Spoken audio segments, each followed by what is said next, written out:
و تقدیس سے ہوتا ہے۔ بہرحال میرے بھائیوں، اس وقت سب سے پہلی چیز یہ ہے کہ ہم متقی بن جائیں، اپنے روحانیت کو مضبوط کریں، اور اللہ تعالیٰ بھی اپنے بندوں پر روزے کو فرض کر کر چاہتے یہی ہیں کہ ہم اپنی روحانیت کو مضبوط کر لیں، ہم متقی بن جائیں۔ اور جب ہم متقی بن جائیں گے، دوسری جگہ اللہ تعالیٰ نے ارشاد فرمایا وَمَن يَتَّقِ اللَّهَ يَجْعَل لَّهُ مَخْرَجًا وَيَرْزُقْهُ مِنْ حَيْثُ لَا يَحْتَسِبُ۔ جو متقی ہو جاتا ہے، جو اللہ والا ہو جاتا ہے، اللہ سے ڈرنے والا ہو جاتا ہے، جو اپنی روحانیت کو مضبوط کر لیتا ہے،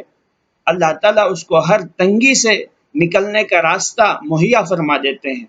وَيَرْزُقْهُ مِنْ حَيْثُ لَا يَحْتَسِبُ، اور اس کو ایسی جگہ سے اس کو اللہ تعالیٰ رزق کا انتظام فرماتے ہیں کہ اللہ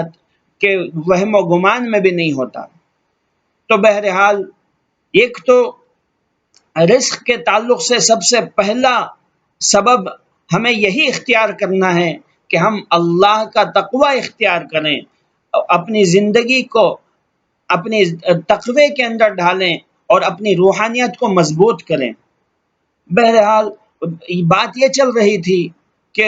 روزہ ہر مسلمان عاقل بالغ مرد پر عورت پر فرض ہے، چاہے وہ کوئی بھی ہو۔ ہاں، اللہ تعالیٰ نے ارشاد فرمایا فَمَن شَهِدَ مِنْكُمُ الشَّهْرَ فَلْيَصُمْ، جو کوئی بھی رمضان المبارک کے مہینے کو پائے چاہیے کہ وہ روزے کا اہتمام کرے۔ البتہ اگر کوئی ایسا مریض ہے جس کو ایمان والا متقی ڈاکٹر یہ کہے، ہاں ایمان والا بھی ہو متقی بھی ہو، وہ خود اللہ سے ڈرنے والا ہو، اس کا تعلق اللہ سے لگا ہوا ہو، ایسا متقی ڈاکٹر کہتا ہے کہ آپ کا روزہ رکھنے سے آپ کی طبیعت کو تکلیف ہوگی، آپ کی بیماری میں شدت آ جائے گی، آپ کی جان کو خطرہ ہو جائے گا، تو ایسے مریض کو تو روزہ چھوڑنے کی اجازت اللہ رب العزت کی طرف سے، شریعت کی طرف سے بندے کو ملتی ہے، لیکن بعد میں وہ رمضان کے روزے کی قضا کرے گا۔ اور اسی طرح اگر کوئی مسافر ہے جو سفر کی تکلیفوں کی وجہ سے، آج کل کے اسفار تو الحمدللہ ایسیوں میں اور عظیم اور آرام دہ سواریوں میں ہم سفر کرتے ہیں، اتنی تھکان تو نہیں ہوتی ہے، پھر بھی شریعت نے اجازت دی ہے اگر کوئی سفر میں ہے اور سفر کی شدت اور تکلیف کی وجہ سے اس کو روزہ رکھنے میں دشواری ہوتی ہے، تو ایسے مسافر پر بھی شریعت نے اجازت دی ہے کہ وہ روزے سے رخصت حاصل کر سکتا ہے رمضان مبارک کے اندر، لیکن رمضان مبارک کے بعد اس دن کے روزے کی، ان ایام کے روزوں کی وہ قضا کرے گا۔ اور اسی طرح دوسری اہم بات، اکثر لوگ ہماری ماؤں اور بہنیں ایک غلط فہمی میں مبتلا ہیں کہ خصوصاً ہماری وہ بیٹیاں، وہ بچیاں جو اپنے ماہانہ عذر کی وجہ سے نماز نہیں پڑھتی ہیں، تو جب وہ نماز نہیں پڑھتی ہیں تو وہ یہ سمجھتے ہیں کہ روزوں میں بھی ہمیں چھوٹ مل گئی، حالانکہ ایسا نہیں ہے۔ جس طرح نماز کے سے چھوٹ ہے، روزے سے بھی ان کو چھوٹ ہے، لیکن اس کا مطلب یہ نہیں ہے کہ جس طرح نمازیں چھوڑنے کے بعد نمازوں کو قضا لوٹانا نہیں پڑتا، ایسا نہیں کہ روزوں کو کی بھی قضا نہیں ہے۔ ہماری اکثر مائیں اور بہنیں اس غلط فہمی کا شکار ہیں، چنانچہ ہر سال ان کے رمضان مبارک کے روزے کچھ نہ کچھ چھوٹ جاتے ہیں، پھر پورے سال ان روزوں کی قضا کی فکر نہیں کرتی، بلکہ اکثر بندیوں کو معلوم ہی نہیں کہ مجھے رمضان کے روزوں کی قضا ادا کرنی ہے۔ تو بہرحال ایک مسئلہ تو یہ سمجھ جائیں کہ اب میں اپنی بیٹیوں سے، اپنی بچیوں سے گزارش کرتا ہوں کہ وہ اس مسئلے کو اچھی طرح یہ سمجھ لیں کہ اپنے ماہانہ عذر کی وجہ سے اگر کسی کے روزے چھوٹ جاتے ہیں تو رمضان کے بعد ان روزوں کی قضا واجب اور ضروری ہے۔ اور اسی طرح وہ بچیاں جو ولادت کی وجہ سے جن کو نمازیں معاف ہو جاتی ہیں، تو ان دنوں میں اگر روزے بھی اگر ان کے معاف ہو چھوٹ جاتے ہیں، تو ان کے لیے بھی ضروری ہے کہ رمضان کے بعد جب ان کے اندر ہمت پیدا ہو جائے تو اس وقت روزہ رکھنا ان کے لیے بھی ضروری ہے، واجب ہے۔ اور اسی طرح جو بچیاں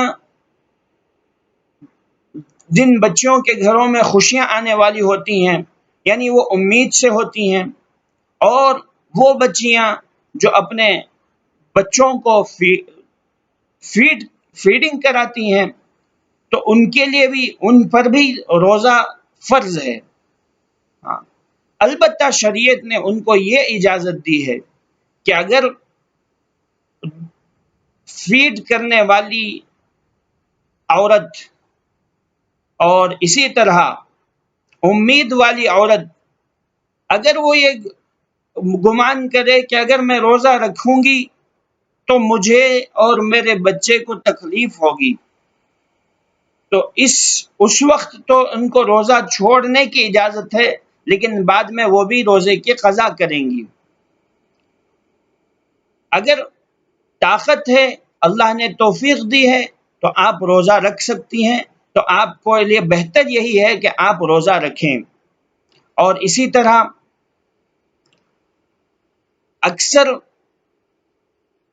بچیاں سوالات کرتی ہیں اپنے محرمین کے ذریعے سے کہ روزے کی حالت میں فیڈ کرانا کیسا ہے، روزے کی حالت میں بچے کو فیڈنگ کرانا کیسا ہے؟ تو فرمایا اس سے روزہ نہیں ٹوٹتا، روزے کی حالت میں بچے کو فیڈ کرا سکتی ہیں۔ اللہ رب العزت ہمیں ان اہم مسائل کو جان کر عمل کرنے کی توفیق عطا فرمائے۔ چونکہ رمضان المبارک کے یہ اہم مسائل ہیں، ان مسائل پر ہمیں رمضان میں داخل ہونے سے پہلے واقفیت حاصل کرنا ضروری ہے۔ اس لیے یہ آج کا ہمارا یہ سبق تھوڑا سا لمبا ہو رہا ہے، میں معذرت چاہتا ہوں اور گزارش کرتا ہوں کہ اس کو سماعت فرمائیں۔ اور اسی طرح رمضان کی ایک اہم عبادت جو ایک رمضان کی انفرادی شان رکھتی ہے، وہ رات کی تراویح ہے۔ اور اس وقت چونکہ لاک ڈاؤن کا زمانہ ہے، سارے ملک میں لاک ڈاؤن چل رہا ہے، بلکہ سارا ملک کیا اس وقت پورا عالم لاک ڈاؤن میں ہے۔ خصوصاً ہمارے ملک میں ہمارے اکابرین کی طرف سے بار بار یہ اعلانات ہو رہے ہیں کہ ہم اپنے گھروں میں نمازوں کا اہتمام کریں، اور ہماری فرض نمازیں خود ہم گھروں میں ادا کر رہے ہیں۔ تو لہٰذا میرے دوستوں، میرے بھائیوں، ہمیں چاہیے کہ ہم تراویح کا بھی اپنے گھروں میں ہی انتظام کریں۔ یہ ہمارے شریعت اسلام کا یہ حسن ہے، یہ مذہب اسلام کا حسن ہے کہ اللہ تعالیٰ نے یہ جو دین بھیجا ہے وہ قیامت تک کے لیے بھیجا ہے، اور اللہ کے نبی علیہ السلام ہمارے نبی قیامت تک کے لیے نبی ہیں۔ چنانچہ آپ نے سنا ہوگا کہ اللہ کے نبی علیہ السلام نے زندگی میں صرف 3 مرتبہ ایک رمضان، اپنی زندگی کے رمضانوں میں صرف ایک مرتبہ ایک رمضان کے اندر 3 دن تراویح کی جماعت کرائی، یعنی باقاعدہ اپنی موجودگی کے اندر اللہ کے نبی علیہ السلام نے تراویح کا اہتمام فرمایا باجماعت۔ اور جب 3 دن کے اندر صحابہ شوق سے زیادہ تعداد میں آنے لگے، تو چوتھے دن اللہ کے نبی علیہ السلام نے جماعت نہیں فرمائی، اس اندیشے کی وجہ سے کہ کہیں اگر میں ان کو باجماعت نماز کا اہتمام کراؤں گا تراویح کا، تو کہیں یہ نماز ان پر فرض نہ ہو جائے، واجب نہ ہو جائے، پھر ان کے لیے مشکل نہ ہو جائے۔ شاید چونکہ ہمارے نبی قیامت تک کے لیے نبی تھے، تو شاید آج کے اس ماحول کو اللہ تعالیٰ نے ہمارے نبی کے سینے پر کھول دیا ہوگا کہ اس وقت ایک وقت آئے گا کہ میری امت پر لاک ڈاؤن کا زمانہ آ جائے گا، وہ نماز گھروں کو نہیں جا سکیں گی، اور مسجدوں میں باجماعت تراویح ادا نہیں ہو سکے گی، تو اللہ کے نبی علیہ الصلاۃ والسلام نے اسی وقت مسجد میں باجماعت نماز کا اہتمام چوتھے دن سے اپنی حیات میں نہیں فرمایا، اور پھر اللہ کے نبی علیہ الصلاۃ والسلام کی بقیہ زندگی میں اور امیر المؤمنین حضرت صدیق اکبر رضی اللہ تعالی عنہ کے زمانے خلافت کے اندر، اور خود سیدنا امیر المؤمنین حضرت عمر بن فاروق رضی اللہ تعالی عنہ کے خلافت کے ابتدائی زمانے میں تراویح کا اہتمام تو ہوتا تھا، لیکن لوگ اپنے اپنے گھروں میں اور دو چند احباب مل کر تراویح پڑھا کرتے تھے۔ تراویح تو اللہ کے نبی علیہ الصلاۃ والسلام کے زمانے سے باقاعدہ تواتر کے ساتھ چلی آ رہی ہے، لیکن جماعت کا اہتمام حضرت عمر فاروق رضی اللہ تعالی عنہ نے فرمایا۔ بہرحال اس وقت ایک بات میں آپ حضرات کے سامنے اس بات کا خلاصہ کر دوں کہ بھائی اس وقت مسائل کے اختلاف میں پڑھنے کا دور نہیں ہے کہ ہم 8 رکعت نماز پڑھیں، ہم 20 رکعت نماز پڑھیں، ہم آمین زور سے کہیں، ہم آمین آہستہ کہیں، ہم امام کے پیچھے فاتحہ پڑھیں یا نہ پڑھیں۔ ان مسائل میں بولنے کا وقت اور ان مسائل میں اختلاف کرنے کا وقت اب نہیں رہا۔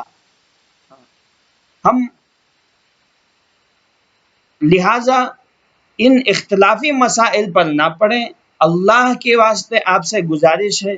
اور اس وقت جو مسائل آپ کے سامنے بیان کیے جا رہے ہیں، یہ امت کا ایک جو بڑا طبقہ ہے جو حضرت امام اعظم ابو حنیفہ رحمۃ اللہ علیہ کی اقتداء کرتا ہے، تو یہ حنفی مسلک کے اعتبار سے آپ کو مسائل بیان کیے جا رہے ہیں۔ آپ حنفی المسلک ہیں تو ان مسائل کو آپ عمل میں لائیں۔ اگر آپ کسی دوسرے مسلک سے تعلق رکھتے ہیں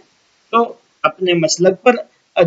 جس مسلک پر آپ کو اطمینان ہے اس مسلک پر آپ عمل فرمائیں، لیکن اختلافی مسائل اللہ کے لیے اس وقت چھوڑ دیں۔ اب امت کو متحد ہونے کی ضرورت ہے، متفق ہونے کی ضرورت ہے۔ اب امت میں اختلاف بہت ہو چکا۔